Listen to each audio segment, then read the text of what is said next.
Bonjour tout le monde, j'espère que vous allez bien. Je vous retrouve aujourd'hui pour une vidéo tag. Ça fait très longtemps que je vous en avais plus fait et j'en avais très envie. Je vous propose aujourd'hui le tag Ces questions que vous n'osez pas nous poser. C'est un tag que j'ai vu sur la chaîne de Margot Liseuse et qui a été créé par Lemon June et Peanut Apple and Books. Je vous mettrai évidemment le lien des 3 chaînes Booktube en barre d'infos. Sans plus attendre, je vous propose de commencer par la première question, qui est « As-tu déjà filmé une vidéo en portant un bas de pyjama ?» Oui, évidemment, ça m'est déjà arrivé. Je pense que tout youtubeur qui se respecte l'a déjà fait au moins une fois. Ce n'est pas le cas aujourd'hui parce que je dois sortir de chez moi juste après, mais si j'étais restée chez moi sans sortir toute la journée, il y a de fortes chances que je porterais un bas de pyjama parce que on est beaucoup plus à l'aise dans un bas de pyjama que dans un jean quand on filme. Question 2. Y a-t-il une habitude à propos de Booktube que tu n'aimes pas? On attaque fort tout de suite avec les questions qui fâchent, mais je crois que c'est la seule. Tant mieux. Alors il y a 2 choses que je n'aime pas chez Booktube. La première, c'est l'approche que peuvent faire les médias par rapport à Booktube. Souvent, il y a des informations qui sont erronées, donc c'est assez énervant. Et la deuxième chose que je n'aime pas trop par rapport au rapport Booktube Média, et je vais essayer d'y mettre des pincettes parce que je veux pas qu'on comprenne mal ce que je veux dire, je trouve ça vraiment dommage que l'on retrouve toujours les mêmes chaînes Booktube dans les médias. Alors je comprends très bien pourquoi. C'est clair que c'est quand même beaucoup plus facile pour eux de toujours mettre les chaînes qui ont le plus de vues et le plus d'abonnés. Je ne dis pas qu'elles ne le méritent pas, bien au contraire, vous savez très bien de quelle chaîne il s'agit et moi-même je les adore et je les regarde très régulièrement. Mais ça donne un petit peu l'impression que Booktube c'est toujours les mêmes personnes. Or Booktube c'est pour moi avant tout une très grande diversité. Il y a énormément de booktubeurs et c'est vrai que j'aimerais bien voir plus souvent dans les médias d'autres chaînes parce que il y a des petits trésors et surtout, il y a des personnes qui sont quand même très pointues dans Booktube. J'aimerais voir dans les médias, par exemple, la chaîne de Pauline Patatras ou la chaîne de Gaëlle Lanila Books, parce que pour moi, ce sont des références en matière de romans de fantasy et que je trouverais ça pas mal qu'elles puissent être mises en avant. On peut aussi citer, par exemple, la chaîne de Fan, les lectures de Fan, en ce qui concerne les romans policiers. Elle est quand même très calée à ce sujet-là et je trouve que ce serait sympa de voir plus souvent des chaînes un petit peu comme ça, plus spécialisées. Mais bon, c'est comme ça, c'est le jeu, ma pauvre Lucette, comme on dit. L'autre chose que je n'aime pas trop chez Booktube, mais il me semble que j'en ai déjà parlé dans une précédente vidéo tag, donc je ne vais pas m'attarder. Mais évidemment, je n'aime pas trop quand il y a des petites histoires entre booktubeurs. Je n'aime pas trop quand, de manière générale, quand les gens lavent leur linge sale en public. Et je trouve que ça ne donne pas forcément une très bonne image de Booktube tout simplement. On est une grande communauté, c'est normal que tout le monde ne soit pas toujours d'accord sur les mêmes sujets, mais c'est vrai que quand un débat entre guillemets éclate entre 2 personnes sur les réseaux sociaux, en général chacun y va de son petit commentaire et ça donne une proportion à un truc qui finalement pour moi me semble assez ridicule et qui donne une mauvaise image et je trouve ça dommage. Je pense que c'est mieux de discuter de ce genre de choses en privé et de garder une image toujours très positive de Booktube. Heureusement, la majorité du temps c'est le cas. Question 3. As-tu déjà filmé une vidéo alors que tu étais malade? Oui, je pense que ça a dû m'arriver, mais je ne le fais plus maintenant parce que j'ai une approche de Booktube complètement différente par rapport à mes débuts. Il y a un moment donné où j'avais vraiment envie de vous produire une vidéo très régulièrement, une fois par semaine, et donc malade ou pas malade, fallait filmer.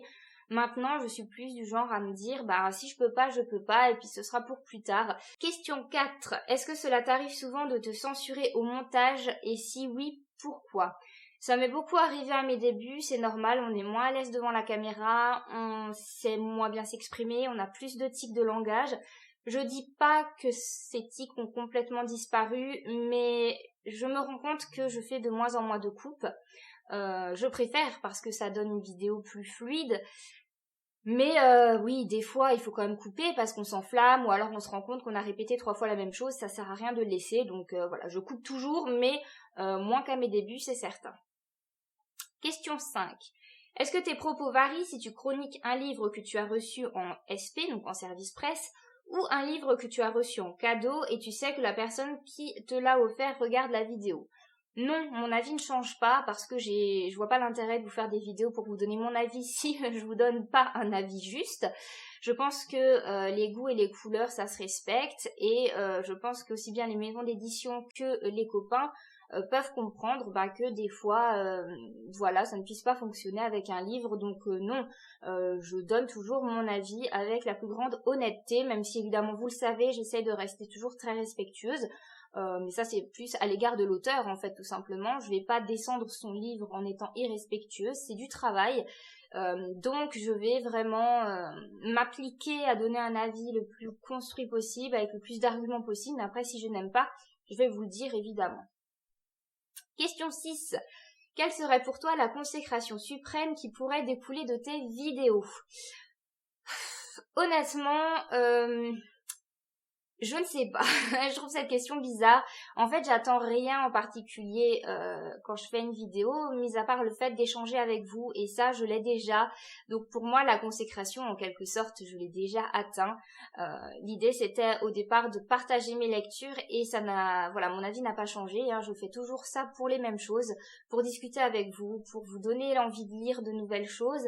Donc pour moi, la consécration est atteinte. Après, évidemment, le reste, ça peut être du bonus. Par exemple, j'ai été très touchée quand Margot, justement, la chaîne Margot Liseuse, m'a proposé de venir interviewer un auteur au Salon du Livre de Genève. Je sais très bien que si je ne faisais pas de vidéo, ça me serait pas arrivé, et donc c'était une expérience en or pour moi.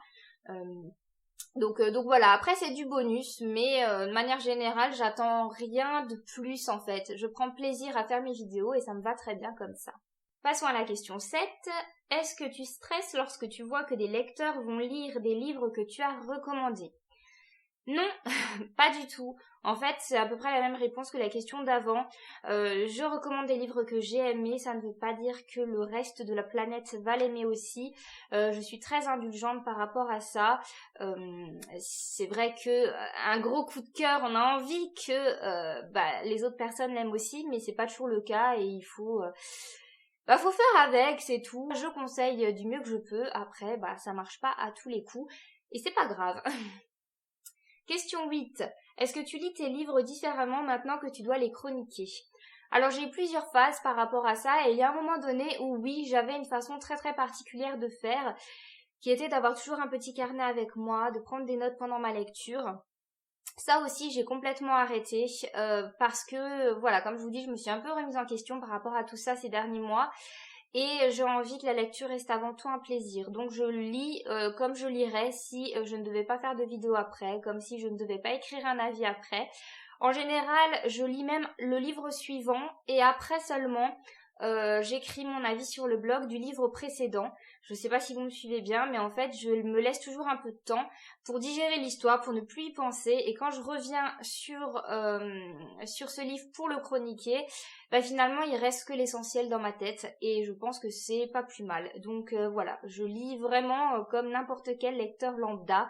Je suis passée par beaucoup de phases différentes pour arriver à ça, mais je pense que là, j'ai trouvé la bonne façon de faire. Parce que à force de vouloir vraiment prendre un côté très pro, on se perd un peu et on perd le plaisir. En tout cas, moi, je peux perdre facilement le plaisir de la lecture. Et en général, c'est quand on essaie d'être trop carré que la panne de lecture n'est pas loin. Donc voilà, lecture plaisir avant tout.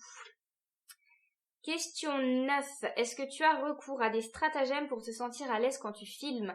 Du type mettre une peluche en face de toi et faire comme si tu lui parlais. Je trouve ça très mignon. Mais non, j'ai pas de stratégie particulière quand je filme. J'ai dû apprendre à regarder l'objectif plutôt que le retour caméra. Je pense qu'au début on fait tous cette erreur. Maintenant je pense que je m'en sors pas trop mal.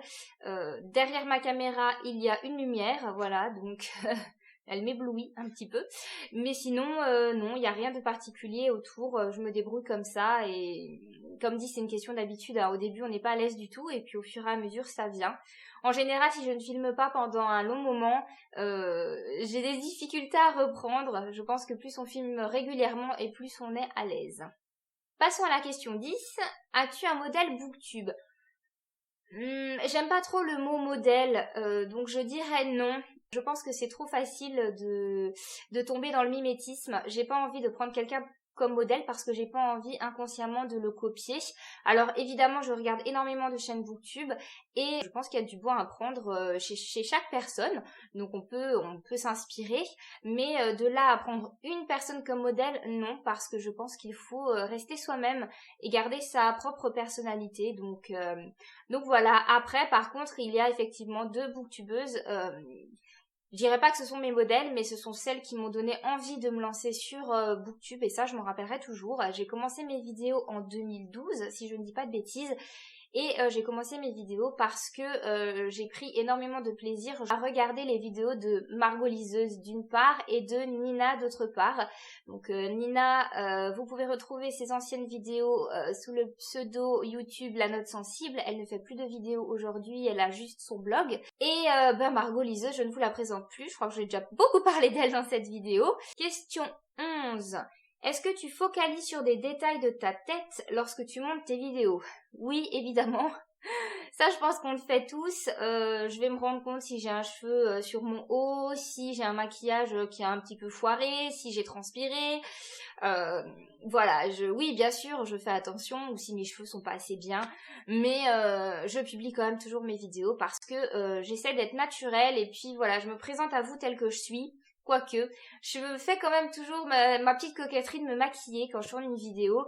Je suis quelqu'un qui se maquille pas énormément en fait dans la vie, mais j'aime ça malgré tout, hein, j'aime beaucoup me maquiller. C'est juste que ça prend du temps et le matin, je préfère dormir plus longtemps plutôt que de passer 3 heures dans ma salle de bain. Mais donc quand je filme mes vidéos, puisque c'est mes jours de repos, en général je prends le temps parce que ça m'amuse et que j'aime beaucoup. Donc ça c'est une petite coquetterie que j'ai quand je filme. Au-delà de ça, voilà, je suis devant vous comme je suis dans la vie. Donc des fois il y a des trucs qui collent pas, mais tant pis, c'est pas grave, hein. Question 12. As-tu un tic dans tes vidéos dont tu as peur de parler au cas où tout le monde se focalise dessus maintenant? Non, je pense que si j'ai des tics de langage, vous vous en êtes rendu compte. C'est à vous de me le dire d'ailleurs dans les commentaires, ça pourrait être drôle et puis je pourrais essayer de m'améliorer. Mais non, je crois pas que j'ai beaucoup de tics. La seule question que je me pose assez régulièrement, c'est est-ce qu'ils entendent mon accent alsacien? Je suis alsacienne et je ne pense pas avoir un très fort accent alsacien, en tout cas comparé à d'autres personnes que je peux croiser en Alsace, je trouve que je m'en sors pas mal. Je trouve pas ça forcément super joli, il y a des accents qui sont plus chantants et plus mignons, mais voilà, je suis persuadée que si vous vivez dans une autre région de France, peut-être que vous entendez un petit peu mon accent, hein, ça fait partie du jeu. Question 13. Est-ce que tu t'es déjà retenu de faire une vidéo sur un livre que tu as vraiment détesté de peur d'être trop violente? Non, parce que pour moi, faire des vidéos YouTube, c'est aussi me créer une petite boîte à souvenirs de tous les livres que j'ai lus. Donc, je mets un point d'honneur à vous parler de tous les livres sans exception. D'ailleurs, vous savez que, et ça, je pense qu'il faut que je travaille dessus, je suis du genre à lire un livre jusqu'au bout pour être sûre de vous donner un avis des plus honnêtes, même si dès le début, ça se passe mal. C'est pas forcément une bonne idée, hein. Là aussi, la panne de lecture peut pointer le bout de son nez quand on se force à lire quelque chose. Mais par contre, je pense que je ne suis jamais violente avec un livre. À mon avis, un livre que je n'ai pas du tout aimé, je vais passer très vite dessus. Je vais vous dire le résumé, je vais vous dire rapidement pourquoi ça n'a pas marché et je vais passer au suivant. Donc voilà, mais être trop violente, non. Je pense que ça ne m'est jamais arrivé et j'essaye de faire très attention par rapport à ça. Comme je vous l'ai dit, il faut quand même respecter le travail de l'auteur. Et la dernière question, la question 14. Qu'est-ce que tu sais de moi que tu ne vois pas dans mes vidéos? Ah oui, alors ça c'est une question parce que comme elles ont fait le tag à deux, moi je peux pas répondre toute seule, évidemment. Donc n'hésitez pas à répondre à cette question dans les commentaires. C'en est tout pour ce tag et j'espère qu'il vous a plu et qu'effectivement il vous a permis d'en apprendre un petit peu plus sur moi. N'hésitez pas à me poser des questions en commentaire s'il y en a d'autres auxquelles vous aimeriez que je réponde. J'espère que ce tag n'a pas été trop long. Il y a quand même eu plus d'une dizaine de questions donc en général ça peut vite prendre du temps. Merci d'avoir regardé cette vidéo jusqu'au bout. En tous les cas, je vous fais plein de gros bisous et je vous dis à très vite pour une prochaine vidéo. Bye bye! Et du coup, j'ai décidé de vous parler du roman Au bonheur des dames d'Émile Zola. Ce livre m'a rendue hyper heureuse